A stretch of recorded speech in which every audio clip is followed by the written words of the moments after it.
BJP ವಿರುದ್ಧ ಕಾಂಗ್ರೆಸ್ ಕಾರ್ಯಕರ್ತರಿಂದ ಪತ್ರ ಚಳವಳಿ. ಬಿಜೆಪಿ ಅವಧಿಯ ಮೂಡಾದಲ್ಲಿ ನಡೆದ ಭ್ರಷ್ಟಾಚಾರ ಕುರಿತು ಬಹಿರಂಗ ಚರ್ಚೆಗೆ ಬರಲಿ ಎಂದು ಪತ್ರ ಚಳವಳಿ ನಡೆಸಿದರು. ಬಿಜೆಪಿ ರಾಜ್ಯಾಧ್ಯಕ್ಷ ಬಿವೈ ವಿಜಯೇಂದ್ರ ವಿರುದ್ಧ ಧಿಕ್ಕಾರ ಕೂಗಿದ್ದಾರೆ. ಹಿಂದುಳಿದ ವರ್ಗಗಳ ಜಾಗೃತಿ ವೇದಿಕೆ ಅಧ್ಯಕ್ಷ ಕಾಂಗ್ರೆಸ್ ಮುಖಂಡ ಕೆ ಶಿವರಾಮು ನೇತೃತ್ವದಲ್ಲಿ ಅಂಚೆ ಚಳವಳಿ ಬೆಂಗಳೂರಿನ ಬಿಜೆಪಿ ಕೇಂದ್ರ ಕಚೇರಿಗೆ ಅಂಚೆ ಮೂಲಕ ಪತ್ರ ಕಳುಹಿಸುವ ಮೂಲಕ ಚಳವಳಿ ನಡೆಸಲಾಯಿತು. ನಗರದ ಕಾರ್ಪೊರೇಷನ್ ಕಚೇರಿ ಮುಂಭಾಗ ಪೋಸ್ಟ್ ಕಾರ್ಡ್ ಪೋಸ್ಟ್ ಮಾಡಿ ಬಹಿರಂಗ ಚರ್ಚೆಗೆ ಆಹ್ವಾನ ನೀಡಿದ್ದಾರೆ. ಸಿಎಂ ಸಿದ್ದರಾಮಯ್ಯ ಅವರನ್ನ ಹತ್ತಿಕ್ಕುವಂತಹ ಕೆಲಸವನ್ನ ಬಿಜೆಪಿ ನಾಯಕರು ಮಾಡುತ್ತಿದ್ದಾರೆ. 40 ವರ್ಷಗಳ ಅವರ ರಾಜಕೀಯದಲ್ಲಿ ಒಂದೇ ಒಂದು ಕಪ್ಪು ಚುಕ್ಕೆ ಇಲ್ಲ. ಇವರು ಕೇಂದ್ರ ನಾಯಕರ ಪ್ರಭಾವ ಆಮಿಷಗಳಿಂದ ಸಿದ್ದರಾಮಯ್ಯ ಅವರನ್ನ ಸಿಎಂ ಸ್ಥಾನದಿಂದ ಕೆಳಗಿಳಿಸುವ ಕೆಲಸ ಮಾಡುತ್ತಿದ್ದಾರೆ. ಮೂಡಾದ ಭ್ರಷ್ಟಾಚಾರದ ನಿಜವಾದ ಪಿತಾಮಹ ಅಂದರೆ ಬಿವೈ ವಿಜಯೇಂದ್ರ.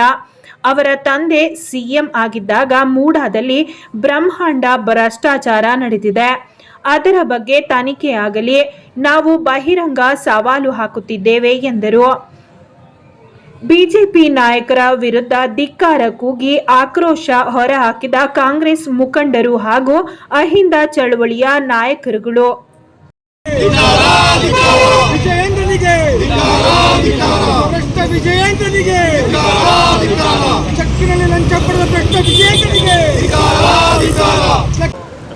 ಏನು ಬಿಜೆಪಿ ಜೆಡಿಎಸ್ ಇವತ್ತು ಸಿದ್ದರಾಮಯ್ಯನವರ ವಿರುದ್ಧ ರಾಜಕೀಯ ಪಿತೂರಿಯನ್ನು ನಡೆಸ್ತಾ ಇದೆ.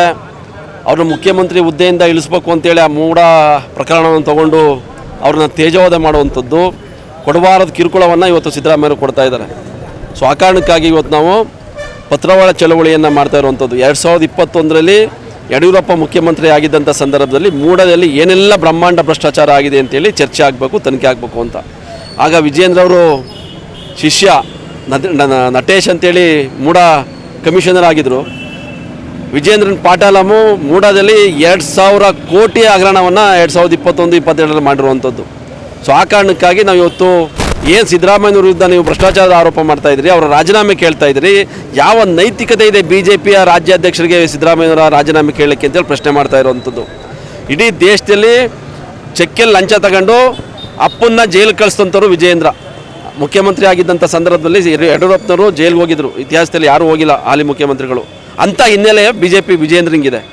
ಇಂಥವರು ಸಿದ್ದರಾಮಯ್ಯ ರಾಜೀನಾಮೆ ಕೇಳುವಂಥ ನೈತಿಕತೆ ಏನಿದೆ. ಆ ಕಾರಣಕ್ಕಾಗಿ ಏನು 2021ರಲ್ಲಿ ಭ್ರಷ್ಟಾಚಾರ ಆಗಿದೆ ಆ ಎಲ್ಲ ದಾಖಲೆಗಳನ್ನ ತೆಗೆದುಕೊಂಡು ನಾವು ಬಹಿರಂಗ ಚರ್ಚೆಗೆ, ಸಾರ್ವಜನಿಕ ಚರ್ಚೆಗೆ ಆಹ್ವಾನ ನೀಡಿದ್ದೀವಿ. ಇವತ್ತು 29ನೇ ತಾರೀಕು 11:30 ಗಂಟೆಗೆ ಗಾಂಧಿ ಪ್ರತಿಮೆ ಗಾಂಧಿ ವೃತ್ತದಲ್ಲಿ ನಾವೆಲ್ಲ ದಾಖಲೆಗಳನ್ನ ತಗೊಂಡು ಬರ್ತೇವೆ. ನೀನು ದಾಖಲೆಗಳು ತಗೊಂಬ, ಚರ್ಚೆ ಮಾಡೋಣ, ಯಾರು ಭ್ರಷ್ಟಾಚಾರ ಮಾಡಿದ್ದಾರೆ ಅಂತೇಳಿ ಸಾರ್ವಜನಿಕ ಗೊತ್ತಾಗಲಿ. ಸೊ ಆ ಕಾರಣಕ್ಕೆ ಬಹಿರಂಗ ಸವಾಲು ಆಗ್ತಾ ಇದ್ದೇನೆ. ನಿಮಗೆ ತಾಕತ್ತು ದಮ್ಮು ಏನಾದ್ರು ಇದ್ದರೆ ಅವತ್ತು ಬಹಿರಂಗ ಚರ್ಚೆಗೆ ಬರಬೇಕು. ಸಿದ್ದರಾಮಯ್ಯ ವಿರುದ್ಧ ಏನು ಆರೋಪ ನೀವು ಮಾಡಕ್ಕೆ ಕೊಟ್ಟಿದ್ದೀರಿ ಅದು ರಾಜಕೀಯ ಹುನ್ನಾರ ಅಷ್ಟೇ. ಬಿಜೆಪಿ ಕೇಂದ್ರ ನಾಯಕರು ರಾಜಕೀಯ ಸುಪಾರಿ ಕೊಟ್ಟಿದ್ದಾರೆ ವಿಜಯೇಂದ್ರಂಗೆ, HD ಕುಮಾರಸ್ವಾಮಿ ಅವ್ರಿಗೆ ಸಿದ್ದರಾಮಯ್ಯನವರ ಮುಖ್ಯಮಂತ್ರಿ ಹುದ್ದೆಯಿಂದ ಇಳಿಸ್ಬೇಕು ನೀವು ಅಂತ. ಆ ಉದ್ದೇಶಕ್ಕೆ ಅವ್ರಿಗೆ ಕಪ್ಪು ಮಸಿ ಬಳಿಲಿಕ್ಕೆ, ಅವ್ರ ವ್ಯಕ್ತಿತ್ವನ ತೇಜೋವಧೆ ಮಾಡಲಿಕ್ಕೆ ರಾಜಕೀಯ ಆರೋಪಗಳನ್ನ ಮಾಡ್ತಾ ಇದ್ದೀರಿ ಅಷ್ಟೇ ನೀವು.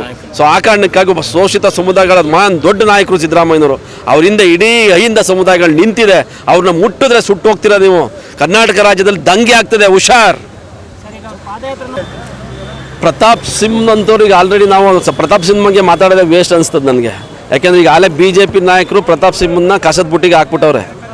ಈಗ ಪ್ರತಾಪ್ ಸಿಂಹ ಕಸದ ಬುಟ್ಟಿಲ್ಲ ಅವರೇ. ಅವ್ರಿಗೆ ಏನಂದರೆ ಸಿದ್ದರಾಮಯ್ಯನ ವಿರುದ್ಧ ಮಾತಾಡ್ಬಿಟ್ರೆ, ಮರಿಗೌಡರ ವಿರುದ್ಧ ಮಾತಾಡ್ಬಿಟ್ರೆ ಕೇಂದ್ರ ನಾಯಕರು ನನ್ನ ಕೇಂದ್ರ ಸ್ಥಾನಮಾನ ಕೊಡ್ಬೋದೇನೋ ಅನ್ನೋ ಒಂದು ಇಂಟೆನ್ಷನ್ ಇಟ್ಕೊಂಡು ತೇಜವಾದ ಮಾಡಲಿಕ್ಕೆ ನಿಂತಿರೋದು. ಮರಿಗೌಡರು ಒಬ್ಬ ಮೂಡ ಅಧ್ಯಕ್ಷರು, ಮಾಜಿ ಜಿಲ್ಲಾ ಪಂಚಾಯತ್ ಅಧ್ಯಕ್ಷರು, ಒಂದು ಸ್ಥಾನಮಾನ ಇರುವಂಥದ್ದು, ಒಂದು ಸಂವಿಧಾನಿಕ ಹುದ್ದೆ ಇದೆ ಅವ್ರಿಗೆ. ಅಂಥವ್ರ ಬಗ್ಗೆ ಟೀಕೆ ಮಾಡ್ಬೇಕಾದ್ರೆ ನ್ಯಾಲ್ಗಿನ ಬಿಗಿ ಹಿಡಿದು ಮಾತಾಡಬೇಕು. ಬಕ್ರಾ ಅಂತಂದರೆ ಒಂದು ಜಾತಿ ಸೂಚಕ ಪದ, ಅದು ಕುರಿ ಅಂತ. ಬಕ್ರಾ ಅಂತ ಅಂದರೆ ಏನು ಪ್ರತಾಪ್ ಸಿಂಹ ಮೈನಲ್ಲಿ ಇಟ್ಕೊಂಡಿದ್ದಾನೆ? ನಾನು ಆಗಲೇ ಹೇಳಿಲ್ವಾ, ಅಥವಾ ಡಸ್ಟ್ಬಿನ್.